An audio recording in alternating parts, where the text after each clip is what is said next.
하는 제목으로 말씀 전해 주시겠습니다.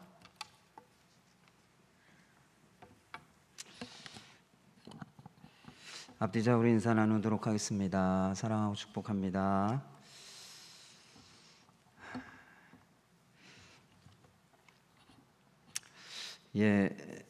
착잡한 소식을 이렇게 전해드리게 돼서 너무 마음이 아프고 제가 설교를 잘 할 수 있을지 모르겠습니다. 그럴 정도로 마음이 참 어제 소식을 듣고 무너지는 그런 시간들이 있었는데 이게 충격이 좀 생각보다 크네요. 저도 말씀을 전해야 되는데 말씀을 전하는 게 제 마음이 이렇게 잘 안 잡혀가지고 말씀 전하는 게 주저주저하게 되어집니다. 우리 성도님들에게도 큰 충격이고 또 큰 아픔이고 슬픔이라고 생각되어집니다. 이러한 때 더 기도가 필요하고 또 하나님이 우리 교회와 또 성도들의 마음을 만지시는, 위로하시고 또 그 마음을 붙드시는 그런 시간들이 더 필요한 시간이구나라는 생각을 하게 됩니다. 기도해 주시고 또 이 힘들고 어려운 시간들을 우리 성도들이 잘 또 지나가도록 넘어가도록 또 기도해 주시기 부탁드리겠습니다. 사도행전 3장을 보면 베드로가 나면서부터 못 걷게 된 자가 성전 미문에 앉아서 구걸하는 것을 보고 그 병을 고쳐 주었습니다. 그 이후에 베드로가 솔로몬 행각에서 병든 자를 고친 것은 부활하신 예수님을 믿은 그 믿음으로 말미암아 일어난 사건이라고 하는 것을 전했습니다.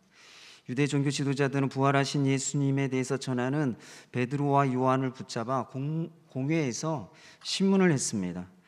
그리고 종교 지도자들은 베드로와 요한에게 병든 자를 고친 그 사건을 퍼뜨리지 말고 예수 그리스도의 그 이름으로 말하거나 가르치지 말라고 위협하고 풀어주었습니다. 이 사건은 초대교회의 첫 번째 박해 사건이었습니다. 그리고 이 초대교회와 성도들에게 박해가 계속될 것이라고 하는 것을 암시하고 알려주는 그런 사건이었습니다. 오늘 본문 말씀을 보면 초대교회가 외부적으로는 박해를 받았지만 내부적으로는 더 든든히 세워져 갔던 것을 볼 수가 있습니다. 그래서 초대교회와 성도들의 모습을 살펴보면서 우리 교회와 성도들이 어떤 모습으로 든든히 세워져 가야 할 것인가 라고 하는 것을 함께 말씀을 나누고자 합니다. 초대교회 성도들의 첫 번째 모습은 32절 말씀에 보면 한 마음과 한 뜻이 되었다라고 하는 것입니다. 사도행전 2장 46절 말씀을 보면 날마다 마음을 같이하여 성전에 모이기에 힘썼다라고 언급하고 있습니다. 초대교회 성도들이 날마다 마음을 같이하여 함께 모였다라고 하는 것은 한 마음과 한 뜻이 되었다라고 하는 것을 의미하는 것입니다. 그래서 사도행전 2장에서 초대교회가 시작되어 사도행전 4장까지 초대교회 성도들이 계속해서 유지했던 모습은 한 마음과 한 뜻이 되었던 것입니다. 마가복음 10장 35절에서 45절까지의 말씀을 보면 예수님께서 세 번째 고난받으시고 죽으시고 부활하실 것을 제자들에게 말씀하셨습니다. 그런데 그 자리에서 이 세베대의 아들 야고보와 요한이 주의 영광 중에 하나는 주의 우편에 하나는 주의 좌편에 앉게 해달라고 요청을 했습니다. 야고보와 요한은 어떤 사람입니까? 예수님이 부르실 때 아버지와 배를 버려두고 예수님을 따르고 3년 반 동안 충성스럽게 따랐던 사람들입니다. 그래서 예수님께 무엇인가 보상을 기대하고 상 받기를 기대했죠. 예수님이 이스라엘의 왕이 되실 때 아마도 한 자리씩 차지하게 될 것이라고 하는 기대를 가졌던 것 같습니다.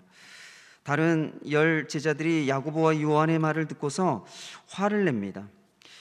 지금 이 상황을 보면 어떻습니까? 예수님이 고난받으시고 죽으시고 부활하실 것을 말씀하고 계시는데도 불구하고 제자들의 관심은 누가 더 높은 자리 위치에 앉을 것인가 라고 하는 것에 관심을 가지고 서로 경쟁하고 시기하고 있다라고 하는 것을 보여주고 있습니다. 3년 반 동안 예수님을 따르며 예수님의 가르침을 받았습니다. 그러나 제자들은 한 마음과 한 뜻이 되어 예수님을 따르기보다는 각자 자기의 욕심을 가지고 예수님을 따랐던 것을 우리에게 보여주고 있죠. 예수님께서 예루살렘에서 유대 종교 지도자들에게 붙잡히기 전에 제자들과 마지막 식사를 하셨습니다. 그 식사 자리에서 제자들의 발을 씻겨주시고 하나 되지 못하고 경쟁하고 시기하고 있는 제자들을 위해서 기도해 주셨습니다. 요한복음 17장 21절과 22절 말씀에 보면 예수님께서 이러한 기도를 하십니다. 아버지가 아들 안에 있고 아들 안에 아버지가 있어 하나 된 것 같이 이 경쟁하고 시기하고 다투고 있는 이 제자들, 그리고 앞으로 믿게 될 그 모든 성도들이 아버지와 아들 안에서 하나가 되도록 기도해 주셨습니다. 빌립보서 2장 2절 말씀을 보면 빌립보 교회에 갈등과 어려움이 있었기 때문에 사도 바울이 성도들에게 마음과 뜻을 같이하여 한 마음을 품으라고 권면하고 있습니다. 그래서 교회와 성도들에게 중요한 것은 경쟁하지 아니하고 갈등과 어려움 속에서도 한 마음 한 뜻이 되어 하나가 되는 것, 그것이 교회와 성도들에게 중요한 것이라고 하는 것을 성경은 우리에게 분명하게 말씀하고 있습니다. 사랑하는 성도 여러분, 그렇다면 어떻게 한 마음과 한 뜻이 되어 하나가 될 수가 있습니까? 사도행전 2장 42절 말씀에 보면 성령이 충만한 베드로의 설교를 듣고 난 이후에 많은 사람들이 예수님을 믿고 세례를 받게 되었습니다. 세례를 받은 이 초대교회 성도들이 사도들의 가르침을 받고 서로 교제하고 떡을 떼고 기도하기에 힘썼습니다. 그 이후에 사도행전 2장 46절 말씀에 보면 성도들이 날마다 마음을 같이하여 성전에 모이기를 힘썼다라고 말하고 있습니다. 또 사도행전 4장을 보면 베드로와 요한이 유대교 종교 지도자들에게 붙잡혀 신문을 받고 풀려나자마자 이 초대교회 성도들에게 가서 종교 지도자들의 그 위협을 알리고 성도들이 함께 하나님께 소리 높여 기도했습니다. 사도행전 4장 31절 말씀에 보면 무리가 다 성령으로 충만해졌다라고 말하고 있습니다. 성도들이 나아가 담대히 하나님의 말씀을 전하게 되어졌습니다.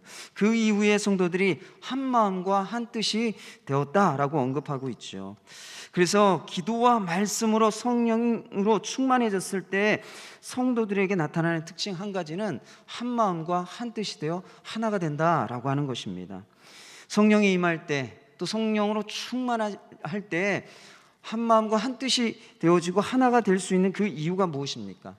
에베소서 4장 13절 말씀에 보면 성령이 하나 되게 하신다라고 말씀하고 있습니다. 그래서 성령으로 충만할 때 한 마음과 한 뜻이 되어 하나가 되어 갈등과 어려움을 극복할 수 있는 것이죠. 사랑하는 성도 여러분, 가정과 교회와 직장과 일터뿐만이 아니라 우리 사회에서 하나가 되지 못하기 때문에 겪는 수많은 갈등과 어려움이 있습니다. 부부간에도 함께 살아가지만 한 마음과 한 뜻이 되는 것이 쉽지 않습니다. 그래서 몇십 년을 살았음에도 불구하고 부부가 서로 맞지 않기 때문에 다투는 경우도 참 많죠. 그 다투는 문제가 무엇인가 큰 일 때문이 아니라 정말 사소한 작은 것인데도 불구하고 그게 맞지 않아서 10년, 20년, 30년을 살아도 그게 맞지 않아서 서로 갈등하고 싸우는 경우가 있다는 것입니다. 정치인들을 보면 어떻습니까? 정권을 위해서, 정권 창출을 위해서 한 마음과 한 뜻이 되어 손을 잡았다가도 서로 다르면 쉽게 헤어지고 적이 되는 것이 정치인들의 모습입니다. 또 직장과 일터에서는 어떻습니까? 이익을 위해서 한 마음과 한 뜻이 되었다가도 서로 경쟁하고 서로 손해보는 일이 생기게 되면 서로 거리를 두는 경우가 참 많이 있습니다. 사람들마다 자기 생각과 계획이 있기 때문에 한 마음과 한 뜻이 되는 것이 쉽지 않은 것이죠. 한 마음과 한 뜻이 되었다가도 이 사소한 일 때문에 오해가 생겨서 그 관계가 깨어지고 하나됨이 깨어지는 모습들을 우리는 흔히 볼 수가 있습니다. 그래서 한 마음과 한 뜻이 되어진다라고 하는 것은 인간의 노력으로 어려운 것이다 라고 하는 것이죠. 그러나 오늘 우리에게 성경은 무엇이라고 말씀하고 있습니까? 성령으로 충만할 때 성령께서 한 마음과 한 뜻이 되게 하기 때문에 하나가 될 수 있다라고 말씀하고 있습니다. 사랑하는 성도 여러분, 내가 먼저 성령으로 충만하고 우리의 가정과 교회와 직장과 일터와 우리 사회가 성령으로 충만해져서 성령이 하나 되게 하시는 그 역사로 말미암아 우리의 삶 가운데 있는 모든 갈등과 어려움을 극복할 수 있도록 기도하는 우리 믿음의 성도님들이 되시기를 축원합니다. 초대교회 성도들의 두 번째 모습은 32절 말씀에 보면 모든 물건을 서로 통용했다라고 말하고 있습니다. 이 사도행전 2장 2장 44절 말씀을 보면 믿는 사람들이 다 함께 있어 모든 물건을 서로 통용했다라고 언급하고 있습니다. 모든 물건을 서로 통용했던 초대교회 성도들의 모습이 오늘 본문 말씀 사도행전 4장 32절에서 35절까지의 말씀에 다시 언급되고 있습니다. 그것은 사도행전 2장에서 보여주었던 초대교회 성도들의 모습이 사도행전 4장까지 계속되고 있다라고 하는 것을 보여주고 있는 것이죠. 그래서 성령이 충만한 성도들이 한 마음과 한 뜻이 될 때에 나타나는 특징 중에 하나는 자기의 것이라고 하는 이기심을 버리고 모든 물건을 서로 통용하는 변화가 나타난다라고 하는 것입니다. 34절 35절 말씀을 보면 모든 물건을 서로 통용했던 성도들의 구체적인 모습을 언급하고 있습니다. 성도들 중에 밭과 집이 있는 자는 그것을 팔아서 그 판 값을 사도들의 발 앞에 두었습니다. 사도들은 그것을 가져다가 필요한 사람들에게 나누어 주었습니다. 그래서 오늘 본문 말씀에 보면 초대교회 성도들 가운데는 가난한 자가 없었다라고 말하고 있습니다. 사랑하는 성도 여러분, 초대교회 성도들이 성령이 충만할 때 모든 물건을 서로 통용할 수 있었던 이유가 무엇입니까? 자기 소유를 나눌 수 있었던 그 이유가 무엇입니까? 33절 말씀을 보면 자기 소유를 나누기 전에 사도들이 큰 권능으로 예수님의 부활에 대해서 증언할 때 성도들이 큰 은혜를 받았다라고 말씀하고 있습니다. 그래서 성령 충만함과 더불어 은혜를 받아 은혜가 충만할 때 자기 소유를 나누는 일들이 있었다라고 하는 것을 보여주고 있습니다. 사랑하는 성도 여러분, 여러분들이 가끔 은혜 받았습니다 라고 말하는 때가 있습니다. 설교를 듣거나 아니면 간증을 듣거나 아니면 좋은 강의를 듣고서는 은혜 받았습니다라고 이렇게 말씀하실 때가 있죠. 왜 은혜 받았습니다라고 말할 때 여러분은 어떤 의미로 그런 말씀을 하시는 것입니까? 설교를 듣고서 몰랐던 것을 알게 되었기 때문에, 또 때로는 예화나 이런 간증을 들으면서 감동을 받았기 때문에 은혜 받았습니다 라고 이렇게 우리 많은 성도님들이 표현하십니다. 그런데 그것은 재미난 영화나 드라마나 소설을 볼 때 감동받은 것처럼 설교나 간증을 듣고 감동받은 것인데 그것을 은혜 받은 것이라고 표현하는 경우가 참 많죠. 그러나 성경을 보면 그것을 은혜 받았다라고 이렇게 말하지 않습니다. 감동을 받은 것과 은혜를 받은 것에는 분명한 차이가 있다는 것입니다. 감동은 느끼는 것으로 끝나죠. 그러나 은혜는 느끼는 것으로 끝나는 것이 아니라 이 은혜를 받게 되면 반드시 삶의 변화가 뒤따라 온다는 것입니다. 사도들이 예수님의 부활에 대해서 증언할 때 그것을 들은 성도들은 큰 은혜를 받았습니다. 그래서 그 은혜 때문에 자기 소유를 나누는 변화가 있었다는 것입니다. 누가복음 19장 1절에서 10절까지의 말씀을 보면 여리고에 삭개오라고 하는 사람이 있었습니다. 그는 세리장이고 부자였습니다. 예수님 당시의 세리는 로마 정부에 고용되어서 세금 징수하는 일을 했던 사람들이었습니다. 세리는 유대인들을 지배하던 로마 정부를 위해서 일했기 때문에 유대인들이 이 세리들을 매국노 취급했습니다. 또한 이 세리들은 많은 세금을 거두어서 로마 정부의 일정의 금액을 상납하고 나머지는 개인적으로 착복했습니다. 그래서 유대인들은 이러한 세리들을 도둑놈 취급했습니다. 그래서 당시 유대인들은 이 삭개오를 죄인 취급하고 또 배척하고 비난했습니다. 그러한 삭개오가 예수님이 여리고를 지나가신다라고 하는 이야기를 듣게 되어졌습니다. 죄인과 세리의 친구가 되신 그 예수님이 어떤 분이실까 궁금해졌습니다. 그래서 삭개오가 예수님이 지나가신다라고 하는 소식을 듣고 예수님을 보기에 길거리로 나갔습니다. 그러나 삭개오는 키가 작고 많은 사람들이 모여 있었기 때문에 예수님을 볼 수가 없었습니다. 그래서 삭개오는 예수님을 보기 위해 돌 무화과 나무 위에 올라갔습니다. 예수님이 지나가시다가 삭개오에게 오셔서 삭개오야, 속히 내려오라. 내가 오늘 내 집에 유하여야겠다라고 말씀하셨습니다. 그래서 삭개오가 돌무화과 나무에서 급히 내려와 즐거워하며 예수님을 자신의 집으로 영접했습니다. 많은 사람들이 예수님이 죄인의 집에 유하로 들어가신다고 수군거렸습니다. 삭개오가 예수님을 자신의 집으로 영접한 이후에 예수님께 이렇게 말씀을 드립니다.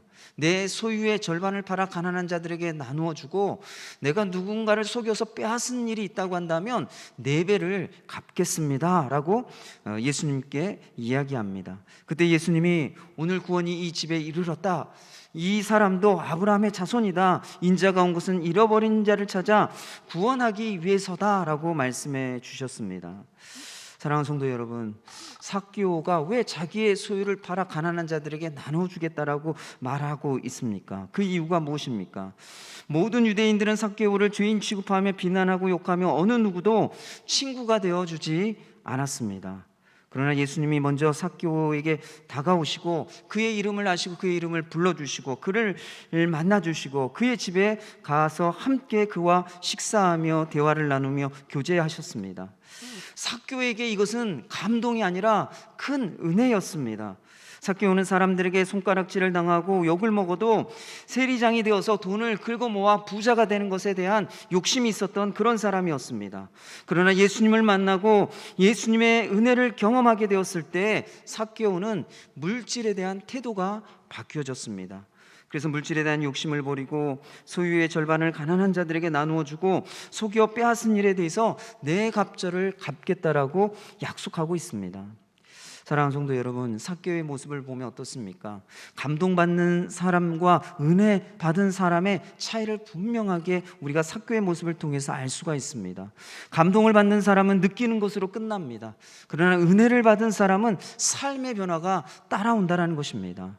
초대교회 성도들은 예수님이 모든 사람의 죄를 대신 담당하시고 십자가에서 죽으시고 부활하신 것에 대한 증언을 들었을 때 죄사함의 은혜와 하나님의 자녀와 백성으로 삼아주신 그 은혜를 깨닫고 경험하게 되어졌습니다. 그리고 그들의 삶이 변화되어졌습니다.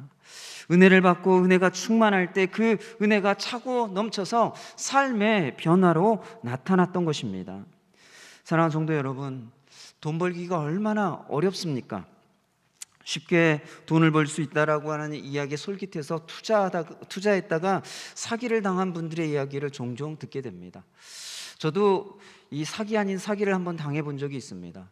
이 중고 물품으로 뭔가를 사려고 오랫동안 이렇게 살펴보다가 10만 원 정도 값이 싼 물건이 나왔어요. 그래서 인터넷으로 중고 물품을 구매했습니다. 사기당했습니다. 그래서 60만 원을 그 자리에서 날려먹은 정말 이 가슴 아픈 일이 있었습니다. 여러분, 이렇게 뭔가를 아끼고 돈을 벌고 또 돈에 대해서 이렇게 자기 나름대로 계획하고 잘 써보려고 하지만 참 이 세상이 호락호락하지 않다. 돈 버는 게 호락호락하지 않고 돈을 아끼는 것이 호락호락하지 않다라고 하는 그런 생각을 해보고 경험을 한 적이 있었습니다. 참 돈 버는 것이 쉽지 않습니다. 공짜로 돈을 주는 곳은 이 세상에는 아무도 없는 것 같습니다. 2022년 1월 23일에 한국은행이 발표한 것에 의하면 이 민간인의 빚이 늘어나는 속도가 경제 규모 증가 속도를 크게 추월했다라고 하는 발표가 나왔습니다. 여러분들도 잘 아시고 또 주변에서 많이 보시는 것처럼 집값이 폭등했기 때문에 집을 사기 위해서 대출을 하면서 이 가계 부채가 많이 늘어났습니다. 그리고 또 이 주식에 대한 열풍, 가상화폐에 대한 열풍 때문에 빚을 내서 투자하는 사람들이 많아졌기 때문에 가계 부채가 늘어났다고 합니다. 또 무엇보다도 우리가 코로나19가 길어지면서 생활고에 시달리는 서민들과 자영업자들의 가계 대출이 늘어나서 가계 부채가 늘어났다고 하죠. 우리가 이러한 상황 속에서 살아가고 있습니다. 많은 사람들이 빚을 안고 살아가고 있습니다. 그 빚이 착한 빚이든 나쁜 빚이든 어떤 빚의 형태든 그 빚을 우리가 안고 살아가고 있죠. 이런 상황에서 자기 소유를 가난한 사람들에게 나누어 주고 또 필요가 있는 사람들에게 나누어 준다라고 하는 것은 쉬운 것이 아니죠. 그뿐만이 아니라 이러한 상황에서 교회에 11조를 드리고 여러 헌금을 드린다라고 하는 것은 더더욱 어려운 것입니다. 참 돈 벌기가 어렵고 많은 부채를 가지고 살아가기 때문에 피땀 흘려 번 돈을 나누고 헌금한다라고 하는 것, 그것은 받은 은혜가 있지 않으면 할 수 없는 기적 같은 일입니다. 34절 35절 말씀을 보면 우리가 이 말씀 가운데 놀라운 것 한 가지를 발견할 수가 있는데 그것은 무엇인가 하면 부자 성도들이 가난한 성도들을 도왔다라고 되어 있지 않습니다. 나누고 베풀었던 사람, 자기의 소유를 팔아 나누고 베풀었던 사람들은 어떤 사람인가 하면 부자가 아니라 은혜 받은 자들이었다라고 말하고 있습니다. 은혜 받은 성도들이 자기의 소유를 팔아 나누었다라고 말씀하고 있습니다. 초대교회 성도들은 예수님의 부활에 대한 증언을 들었을 때 예수님을 통해서 제사함의 은혜와 하나님의 자녀와 백성이 되는 은혜를 경험하고 그 은혜가 크기 때문에, 그 은혜가 차고 넘치기 때문에 자기 소유를 팔아 나누어 다른 사람들에게 은혜를 베풀 수 있었다는 것입니다. 그래서 돈이 많은 부자라고 해서 잘 나누는 것이 아니라 큰 은혜를 받은 자가 나눌 수 있는 것이죠. 사랑하는 성도 여러분, 여러분들이 신앙생활하며 말씀을 듣고 말씀을 읽고 볼 때마다 감동으로 만족하는 것이 아니라 하나님이 주시는 은혜를 사모하고 그 은혜가 여러분들의 삶 가운데 충만해지시기를 간절히 구하시기를 바랍니다. 여러분들 안에 차고 넘치는 그 은혜로 말미암아 그 은혜를 가난한 자들에게 나누고 또 필요가 있는 사람들에게 나눌 수 있는 믿음의 성도님들 되시길 바랍니다. 무엇보다도 하나님께 드리는 삶을 살아갈 수 있는 믿음의 성도들이 되시기를 축원합니다. 초대교회 성도들의 세 번째 모습은 위로하는 자들이 있었다라고 하는 것입니다. 36절 37절 말씀에 보면 초대교회에서 성령으로 충만하고 큰 은혜를 받아 모든 물건을 서로 통용했던 대표적인 사람으로 바나바를 소개하고 있습니다. 36절 말씀을 보면 바나바는 구브로에서 태어난 레이족 사람이었습니다. 그리고 그의 본명은 요셉이었습니다. 이 바나바라고 하는 이 호칭은 사도들이 붙여준 별명이었다는 것입니다. 대부분 이 별명은 장난스럽게 조롱하거나 아니면 친밀함의 의미로 만들어 부르는 경우가 참 많습니다. 또한 이 별명은 내가 만드는 것이 아니라 다른 사람들이 만들어주는 것이죠. 내 이름의 특징이나 아니면 신체적인 특징이나 말투나 특이한 습관, 이런 특징들을 가지고 별명을 만들어줍니다. 그런데 이런 별명들은 오래가지 못하고 잊혀지는 경우가 참 많습니다. 그런데 또 다른 경우, 별명을 만드는 또 다른 경우가 있습니다. 사람들의 삶의 모습을 보고 별명을 붙여주는 경우가 있죠. 그런 별명들은 어떻습니까? 의미 있는 별명이고 사람들이 오래오래 기억하고 남게 되는 그런 별명들인 경우가 많습니다. 예를 들면 슈버처 박사의 별명이 이 아프리카의 성자라고 하는 별명이 있습니다. 왜 이런 별명이 붙었습니까? 그가 아프리카에 가서 병원을 세워서 오랜 세월 동안 그곳에서 의료 봉사를 하며 많은 사람들을 치료하고 많은 사람들의 생명을 구하며 많은 사람들에게 감동을 주었기 때문에 아프리카의 성자라고 하는 그런 별명이 붙었죠. 여러분, 캘카타의 성자라고 불리는 마더 테레사의 본명이 무엇인 줄 아십니까? 이 마더 테레사라 하면 우리가 그걸 본명으로 생각하는 경우가 많은데 본명이 아니라 이것 또한 별명입니다. 이 마더 테레사의 이 본명은요, 아그네스 곤자 보야주라고 하는 이름입니다. 참 이름이 어렵더라고요. 저도 이 본명을 처음 봤습니다. 왜 이 사람에게 마데타르사라고 하는 별명이 붙었습니까? 인도 캘카타에서 가난한 자들, 고아들을 어머니처럼 돌보며 많은 사람들에게 소망을 주고 희망을 주었기 때문에 이런 마더 테레사 또는 캘카타의 성자라고 하는 별명이 붙었습니다. 여러분, 이런 별명을 보면 어떻습니까? 이 별명을 통해서 그 사람이 어떤 삶을 살았는지를 우리가 알 수가 있죠. 사도들이 요셉이라고 하는 사람에게 바나바라고 하는 별명을 붙여주었습니다. 이 별명을 붙여준 이유는 그의 삶을 사도들이 지켜보면서 그의 삶의 모습을 나타내 보여주는, 설명해주는 그런 별명으로 바나바라고 하는 별명을 붙여준 것입니다. 37절 말씀에 보면 바나바는 자신이 소유한 밭을 팔아서 그 값을 가지고 사도들의 발 앞에 두고 각 사람의 필요에 따라 나눌 수 있게 했습니다. 가난하기 때문에 굶주림 가운데 있는 사람들을 위로하는 방법이 어떤 방법이 있을까요? 말로 위로한다고 위로가 될까요? 굶주림 가운데 있는 사람들은 그들의 필요를 채워줄 때 그것을 통해서 위로를 받죠. 말로 위로받는 것이 아니라 자기 소유를 나누는 것들을 통해서 위로를 받는 것입니다. 바나바가 바로 그러한 일을 했다는 것입니다. 가난하고 필요가 있는 자들을 말로 위로한 것이 아니라 자신의 소유를 팔아 나누는 것을 통해서 그들을 위로했던 것을 볼 수가 있죠. 이러한 바나바의 선행은요, 평소에 다른 사람들을 위로하던 모습 중에 하나였다는 것입니다. 그래서 사도들이 바나바라고 하는 별명을 붙여주었는데 그 의미가 무엇입니까? 오늘 본문 말씀에 보면 위로의 아들이라고 하는 의미라고 말하고 있습니다. 사도행전을 보면 바나바는 그 별명대로 위로자로 살았던 것을 볼 수가 있습니다. 사도행전 9장을 보면 이 사울이 바울이라고 불릴 때가 있었죠. 예수님을 믿기 전에 그를 사울이라고 불렀습니다. 그가 그리스도인들을 예루살렘으로 붙잡아 오기 위해서 다메섹으로 가다가 부활하신 예수님을 만나게 되었습니다. 그 이후에 이 사울이요, 이 다메섹에서 예수님이 메시아다, 하나님의 아들이다라고 하는 것을 전하기 시작했습니다. 그 사실을 알게 된 유대인들이 사울을 죽이려고 했습니다. 그러한 위급한 상황 가운데 있을 때 예수님을 믿는 성도들이 이 사울을 다메섹에서 도망갈 수 있도록 도와주었습니다. 그래서 이 사울이 어디로 도망가는가 하면 예루살렘으로 도망가게 되죠. 이렇게 예수님을 만나 복음을 전하다가 핍박을 받고 또 죽음의 위협 가운데 놓이게 되었을 때 사울이 사도들을 찾아갑니다.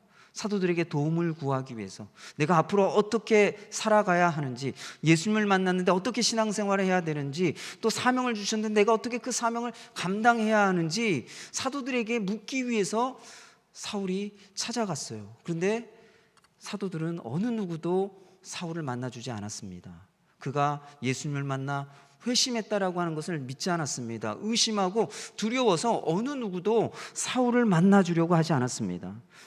이때 사울의 마음이 어땠을까요? 예수님을 막 믿기 시작을 했어요. 그런데 어느 누구도 자신이 변화되어 있는 것을 인정해 주지 않고 자신을 도와주려고 하는 사람이 한 사람도 없을 때 사울의 마음이 어땠을까요? 아마 낙심하고 큰 실망 가운데 있었을 것입니다. 이런 사울을 찾아갔던 한 사람이 있습니다. 그 사람이 누군지 아십니까? 바나바입니다. 어느 누구도 만나주려고 하지 않고 어느 누구도 도와주려고 하지 않고 다 피하고 도망 다녔는데 이 바나바라고 하는 사람이 사울을 가장 먼저 찾아가 만나 그를 도와주었습니다. 그리고 그 이야기를 듣고 그를 믿어 주었어요. 그래서 이 바나바가요, 사울을 데리고 사도들을 찾아갑니다. 그리고 정말 이 사울이라고 하는 사람이 예수님 믿고 회심하고 진짜 그리스도인이 되어졌다, 예수님의 복음을 전하는 그런 사명이 있는 사명자다라고 하는 것을 사도들에게 증명하고 변호해 주었습니다. 그래서 이 사울이 인정을 받고 사도들의 도움을 받을 수가 있었던 것이죠. 여러분, 이러한 바나바의 이러한 도움, 사울에게는 큰 격려와 위로가 되었을 것입니다. 사도행전 11장을 보면 사도들이 바나바를 안디옥 교회 목회자로 파송을 했습니다. 이때 바나바가요, 누구를 데리고 가는가 하면 사울을 데리고 갑니다. 이때까지만 해도 사울은 다소라고 하는 곳에서 10년 동안 은둔 생활을 하고 있었습니다. 어느 누구도 사울을 찾아가서 함께 사역하자, 복음 전하는 일을 함께 해보자, 어느 누구도 가서 제안을 하고 그를 찾아 불러서 함께 해주지 않았습니다. 그런데 바나바가요, 그렇게 10년 동안 어느 누구도 찾아보지 않던, 어느 누구도 관심을 갖지 않던 이 사울에게 관심을 가지고요, 다소로 찾아가요. 그리고 사울에게 우리 함께 일해봅시다, 복음을 위해, 주님을 위해, 하나님의 나라를 위해 우리 함께 사역합시다라고 제안하고 그를 위로하고 격려하고 세워서 안디옥 교회로 같이 데리고 옵니다. 그리고 안디옥 교회에서 함께 목회를 하죠. 그리고 사도로서 인정을 받아서 선교사로 파송되어지는 그런 은혜를 누리게 되어집니다. 이 바나바는 초대교회 공동체 안에서 위로자가 되어 이 사울과 같은 사람을 세워서 사도로 인정받을 수 있도록 도와주었던 것을 볼 수가 있습니다. 초대교회 공동체 안에는 바나바와 같은 사람이 있었기 때문에 초대교회 공동체는 위로가 있고 격려가 있는 공동체였다는 것입니다. 사랑하는 성도 여러분, 그렇다면 바나바가 어떻게 이렇게 위로자가 될 수 있었을까요? 이 위로라고 하는 헬라어를 보면 파라클레시스라고 하는 말입니다. 여러분, 성령을 우리가 별명으로 이렇게 부르죠. 보혜사 성령이라고 부릅니다. 이 보혜사라고 하는 이 헬라어를 보면 파라클레토스입니다. 파라클레시스, 파라클레토스 굉장히 비슷하잖아요. 파라클레시스는 위로라고 하는 말이고 보혜사라고 하는 말은 파라클레토스라고 하는 말입니다. 이 어원이 같다라는 것이에요. 사도행전 11장 24절 말씀에 보면 바나바를 이렇게 소개하고 있습니다. 바나바는 착한 사람이고 성령과 믿음이 충만한 사람이었다라고 그렇게 표현하고 있죠. 이 바나바가 보혜사, 다시 말하면 위로자가 되시는 성령으로 충만할 때 그가 성령의 위로를 받고 초대교회 공동체 안에서 위로자 되시는 성령과 같은 역할을 했다라고 하는 것을 성경이 말하고 있는 것입니다. 그래서 성령이 충만한 공동체, 또 성령이 충만한 사람들에게 나타나는 특징은 위로를 받고 다른 사람을 위로하는 위로자가 된다라고 하는 그런 특징이 있다라는 것이에요. 사랑하는 성도 여러분, 우리가 살아가는 이 시대에 가장 필요한 것이 있다고 하면 무엇이라고 생각하십니까? 어떤 정치인은 공정과 상식이 통하는 시대를 얘기합니다. 저는 공정과 상식이 통하는 시대가 어떤 시대인지 잘 모르겠습니다. 그리고 그런 게 실제로 이 땅에서 이 나라에 필요한 것이고 또 이게 진짜로 이루어질 수 있는 일인지는 잘 모르겠습니다. 어떤 사람들은 더 많은 돈이 필요하고 더 많은 소유를 가져야 된다라고 말하는 사람들이 있습니다. 이런 시대에 정말 우리에게 필요한 게 무엇일까요? 가끔 우리가 뉴스를 보면 극단적인 선택을 하는 그런 사람들에 대한 뉴스를 듣게 됩니다. 인기를 얻은 유명 연예인들이나 부를 가진 대기업 회장들이나 또는 권력을 가진 정치인들이나 또는 전직 대통령까지도 스스로 목숨을 끊고 극단적인 선택을 하는 그런 뉴스를 우리가 종종 보게 됩니다. 사람들이 극단적인 선택을 할 때는 이유가 있죠. 반드시 이유가 있습니다. 근데 그 이유는 사람들마다 각자 그 이유가 다를 것입니다. 그러나 분명한 것 한 가지는 무엇인 줄 아십니까? 살아갈 힘, 살아갈 소망이 없기 때문에 극단적인 선택을 한다는 것입니다. 여러분, 그러한 순간에 위로와 격려를 해 줄 수 있는 사람을 만난다면 어떨까요? 그런 극단적인 길을 혼자 선택하고 그런 길을 가지 않을 것입니다. 우리가 살아가는 시대에 가장 필요한 것이 있다고 한다면 무엇일까요? 저는 위로라는 생각을 하게 됩니다. 2010년에 일본의 시바타 도요라고 하는 분이 시를 쓰셨어요. 시를 쓰고 첫 번째 시집을 내셨는데 이 시바타 도요라고 하는 분이 첫 번째 시집을 냈을 때 나이가 몇 살인 줄 아세요? 98세였습니다. 98세. 98세 되신 할머니가 자신의 장례를 치르기 위해서 모아두었던 돈을 가지고 이 100만 엔을 가지고 자신의 첫 번째 시집 약해지지 마라고 하는 시집을 냈어요. 이 할머니는요 1911년에 태어나셨습니다. 부잣집의 외동딸로 태어났는데 10살 때 집이 망했어요. 그래서 그 어린 나이에 음식점에서 이 설거지를 하면서 허드렛 일을 하며 근근히 살아갔습니다. 20살 때 결혼을 했습니다. 근데 결혼을 했는데 결혼하지 얼마 되지 않아서 이혼당하고 말았어요. 그래서 33살이 될 때에 재혼을 했습니다. 재혼을 했지만 여전히 가난하게 살았습니다. 그리고 남편이 죽었습니다.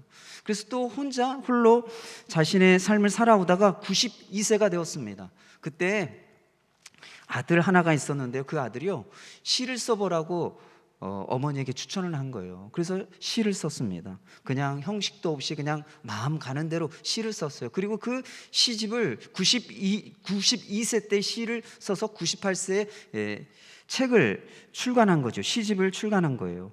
제가 그분이 쓰신 시 가운데 두 개를 좀 소개해 드리려고 합니다. 좀 PPT 좀 보여주시겠습니까? 첫 번째 시는요 제목은 약해지지 마라고 하는 시입니다. 있잖아 불행하다고 한숨 짓지 마. 햇살과 산들바람은 한쪽 편만 들지 않아. 꿈은 평등하게 꿀 수 있는 거야. 나도 괴로운 일도 많았지만 살아있어 좋았어. 너도 약해지지 마. 두 번째 시입니다. 너에게라고 하는 시입니다. 못한다고 해서 주눅들어 있으면 안 돼. 나도 96년 동안 못했던 일이 산더미야. 부모님께 효도하기, 아이들 교육, 수많은 배움. 하지만 노력은 했어. 있는 힘껏. 있지. 그게 중요한 게 아닐까? 자, 일어나서 뭔가 붙잡는 거야. 후회를 남기지 않기 위해. 92세, 98세 때 이 사이에 쓴 시예요. 굉장히 쉽고 간단하지만 우리에게 이렇게 메시지를 주는 그런 시라고 생각되어집니다. 여러분, 이 시를 읽어드렸는데 두 편의 시를 들으시면서 여러분들 어떤 마음이 드셨습니까? 좀 위로가 되시고 좀 격려가 되시고 좀 힘이 생기고 소망을 혹시 이 시를 읽으시면서 좀 가지셨습니까? 할머니가 많은 시를 쓰셨는데요, 그 시를 쓸 때마다 그 시를 쓰는 목적은 한 가지였습니다. 그 내용은 한 가지였어요. 위로하고 격려하는 것이었어요. 그래서 이 할머니의 시를 읽은 많은 일본 사람들이요, 감동을 받았습니다. 그리고 삶의 용기를 얻게 되면서 입소문으로 이 시집이 소문나기 시작했어요. 그래서 출간한 지 6개월 만에 70만 부가 팔리는 베스트셀러 작가가 되었다고 합니다. 일본 사람들에게 이 할머니의 시는 위로와 격려를 주었기 때문에 많은 사람들에게 영향력을 주었던 것이죠. 사랑하는 성도 여러분, 우리가 살아가는 지금 이 시대에도 우리에게 필요한 것이 있다고 한다면 위로와 격려라는 생각을 해봅니다. 코로나19 때문에 오랫동안 마음과 영이 지치고 힘든 시간을 우리가 보내왔습니다. 또 그뿐만이 아니라 관계적으로 또 경제적으로 정서적으로 참 힘든 이런 시간들을 2년 동안 보내왔습니다. 그래서 모든 사람들에게 정말 필요한 것이 있다고 한다면 위로와 격려인 것이죠. 이러한 때에 초대교회 바나바와 같이 우리 교회와 성도들이 위로와 격려를 필요로 하는 사람들에게 위로자가 되는 것, 그것이 오늘날 우리 교회와 우리 성도들에게 주어진 사명이라는 생각을 해보게 됩니다. 그래서 우리가 보혜사 성령, 위로자가 되시는 성령으로 충만해서 먼저 성령의 그 위로를 받으시고 또 그 은혜로 말미암아 여러분들이 다른 사람들에게 위로자가 되는 믿음의 성도님들이 되시길 바랍니다. 가정과 교회와 직장과 일터에서 어려움과 고난과 실패 가운데 있는 사람들을 위로하는 위로자가 되시기를 바랍니다. 재정 때문에, 돈 때문에 고민하는 우리 부모님들, 또 진학과 취업, 결혼 때문에 힘들어하고 있는 우리 자녀들, 직장 생활에 고달프고 스트레스 받는 우리 남편들, 또 건강과 질병의 어려움 때문에 고통 가운데 있는 우리 수많은 사람들, 그 사람들을 위로할 수 있도록 성령의 위로 또 은혜의 충만함을 구하는 우리 믿음의 성도님들이 되시기를 축원합니다. 말씀을 정리하도록 하겠습니다. 오늘 초대교회 성도들의 세 가지 모습을 살펴보았습니다. 첫 번째로는 한 마음과 한 뜻이 되는 공동체였다는 것입니다. 어려움을 겪게 되면 갈등과 분열이 일어납니다. 그러나 하나 되게 하시는 성령으로 충만할 때 한 마음과 한 뜻이 되어져서 그 갈등과 그 어려움을 넉넉히 극복할 수 있다는 것입니다. 또 두 번째로는 자기 소유를 나누는 공동체였습니다. 자기 소유를 나누는 것은 큰 은혜를 받아 그 은혜가 충만할 때 가능한 일이죠. 은혜 받은 사람들의 특징은 삶의 변화가 있다는 것입니다. 특별히 물질에 대한 생각과 태도가 변화된다는 것이에요.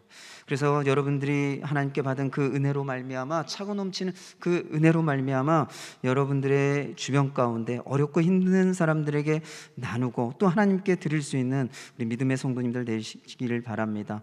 또 세 번째로는 위로받을 수 있는 공동체였다는 것입니다. 성령께서 위로자이시기 때문에 위로의 성령이 임할 때 우리가 위로로 충만해지고 또한 다른 사람들을 위로할 수 있게 된다는 것입니다. 이 시간 우리가 들은 말씀을 위해서 함께 기도하겠습니다. 여러분들 가정 또 직장과 일터 가운데 갈등과 어려움이 있습니까? 그렇다면 성령의 역사와 일하심을 구하시길 바랍니다. 먼저 내 마음 가운데 그리고 우리 가정 가운데 직장과 일터 가운데 성령이 임하셔서 하나 되게 하시는 역사로 일하여 주옵소서라고 기도하시고, 또 여러분들에게 하나님께서 주신 그 은혜가 풍성해서 그 은혜가 주변 사람들에게 계속 흘러가도록 그 은혜를 나누는 삶을 살아갈 수 있도록 기도하시기 바랍니다. 또 성령 충만으로 먼저 우리를 위로해 주시고 또 그 충만한 위로로 다른 사람들을 위로하는 삶을 살아가게 해달라고, 또 자녀들을 위로하고 부모님을 위로하고 또 우리 아픔과 고통 가운데 있는 우리 성도들을 위로하고 주변에 힘들어하는 사람들, 낙심하는 사람들을 위로하는 위로자로 살아갈 수 있게 해달라고 이 시간 함께 기도하도록 하겠습니다. 기도하겠습니다. 사랑 은혜가 충만하신 아버지 하나님, 오늘 초대교회 성도들의 모습을 보며 또 우리 교회와 우리 성도들이 초대교회 성도들의 모습을 닮아가고 또 교회가 든든히 세워져가고 또 우리 성도들의 믿음의 삶이 든든히 세워져 갈 수 있도록 도와주시길 간절히 소망합니다. 주님, 성령으로 말미암아 한 마음과 한 뜻이 되게 도와주시고 또 성령과 또 성령의 은혜의 역사로 말미암아 많은 사람들에게 나누고 베푸는 성도의 삶을 살아가게 도와주시고 또 성령의 역사로 위로받고 또 그 위로의 풍성한 은혜들을 다른 사람들에게 나누는 삶을 살아가는 우리 믿음의 성도들 되게 도와주옵소서. 우리 가정과 또 직장과 일터 가운데 갈등과 어려움이 있습니까? 성령께서 하나 되게 하시는 성령께서 역사해 주시고 일하여 주옵소서. 나누고 베풀지 못하는 우리 마음에 인색함이 있습니까? 주님, 은혜로 우리의 인색함을 덮어 주옵소서. 주님, 슬프고 상한 마음이 있습니까? 하나님, 성령을 응해 위로로 우리를 위로하여 주시고 또 다른 그 위로의 은혜로 다른 사람들을 위로하는 삶을 살아가는 우리 모든 성도들 되게 하여 주옵소서. 그래서 하나됨과 은혜의 풍성함과 위로가 풍성한 하나님의 교회와 성도들이 되게 하여 주옵소서. 주님, 감사합니다. 초대교회와 성도들의 모습을 닮아가는 우리 모든 성도들 되게 하여 주옵소서. 성령의 역사로 하나 되는 한 마음 한 뜻이 되는 우리 성도들 되게 도와주시고 또 성령의 충만한 은혜로 말미암아 그 은혜를 나누는 삶이 되게 도와주시고 위로자 되시는 성령의 위로로 말미암아 넘치는 그 위로로 다른 사람들을 위로하는 우리 모든 성도들 되게 하여 주옵소서. 감사드리고 이 모든 말씀 예수님의 이름으로 기도드렸습니다. 아멘. 찬송가 218장 찬송하시며 봉헌하도록 하겠습니다.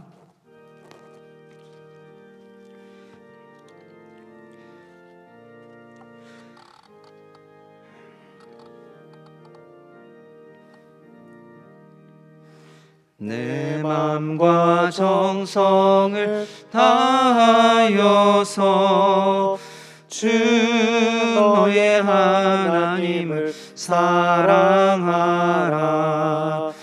내 몸을 아끼고 사랑하듯 형제와 이웃을 사랑하라. 주께서 우리에게 명하시니 그 명령 따라서 살아가리. 널 미워해 치는 원수라도 언제나 너그럽게 사랑하라. 널 핍박하는 자 위에서도 신실한 마음으로 복을 빌라. 주께서 우리에게 명하시니 그 명령 따라서 살아가리.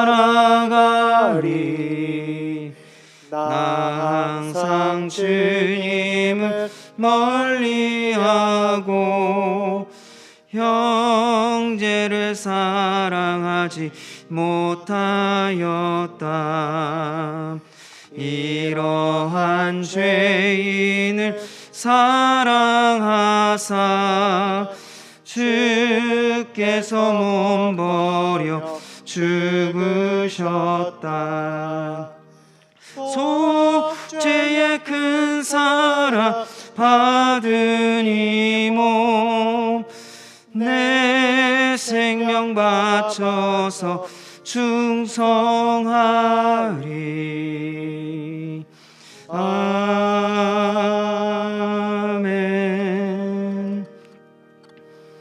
기도하겠습니다. 사랑 은혜가 충만하신 아버지 하나님, 감사드립니다. 오늘도 하나님 앞에 나와 예배드리는 우리 모든 성도들 한 주간의 삶의 모습을 돌아보며 또 하나님 주신 은혜에 감사하며 하나님 앞에 예배드리고 또 하나님 앞에 예물을 올려드렸습니다. 우리 성도들이 드리는 그 예물 하나님께서 기억하여 주옵소서. 애쓰고 수고하며 땀 흘며 하나님 앞에 귀한 것을 올려드립니다. 주님, 우리의 삶에 하나님께서 가장 좋은 것으로 채워주시는 은혜가 있기를 간절히 구합니다.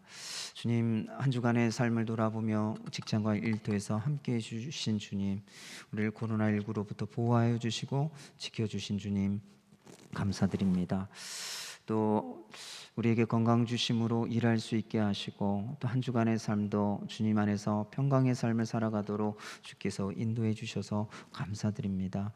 감사함으로 드려지는 모든 예물마다 하나님의 흠양하시고 또 우리 성도들의 삶을 궁색하고 인색하고 또 궁핍해지지 않도록 하나님의 부유하심과 풍성함으로 날마다 채워 주옵소서.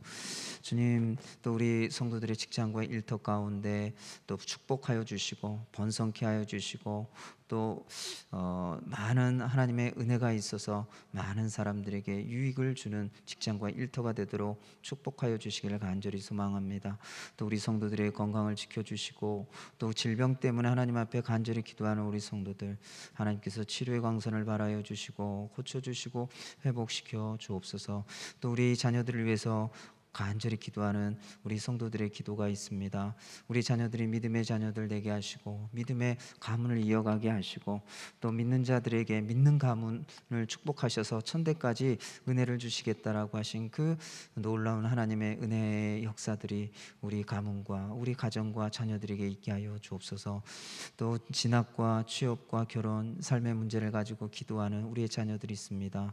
주님, 우리 자녀들의 삶을 축복하여 주시고 인도하여 주시고 또 형통케 하시는 은혜가 있게 하여 주옵소서. 오늘도 하나님 앞에 간절히 기도의 제목을 가지고 나와 기도하는 우리 모든 성도들의 기도 가운데 하나님 믿음을 더하여 주옵소서. 믿음으로 구하는 것에 역사하시겠다라고 말씀하신 주님, 의심하지 않게 하시고 낙심하지 아니하게 하시고 포기하지 않게 하시고 주를 신뢰하고 의지하며 기대하고 기다리며 기도하는 우리 모든 성도들 되게 하여 주셔서 하나님의 응답을 경험할 수 있도록 축복하여 주옵소서. 주님, 또한 예배를 섬기고 교회를 섬기고 돌아보는 우리 모든 성도들의 헌신과 수고의 그 손길을 축복하여 주시고 또 그 헌신과 수고를 통해 교회가 더 든든히 세워져 가게 하여 주옵소서. 특별히 우리 교육부서 예배를 하나님 기억하여 주시고 또 코로나19로 인해 대면 예배를 드리지 못하고 또 영상으로 드리는 우리 교육부서 예배가 하루속히 온전한 예배를 드릴 수 있도록 함께하여 주옵소서. 주님, 코로나19로 어려운 때이지만 우리 나라와 이 민족 주님 보호하여 주시고 또 주의 돌보심 가운데 이 나라의 민족 또 이 나라가 든든히 세워져 가도록 주님 은혜 베풀어 주옵소서. 한 주간의 삶을 주님께 의탁합니다. 우리와 동행해 주시고 주께서 말씀하시는 말씀의 길로 가는 우리 모든 성도들 되게 하여 주옵소서. 감사드리고 이 모든 말씀 예수님의 이름으로 기도드립니다. 아멘. 다 같이 일어나셔서 찬송가 449장 찬송하시겠습니다.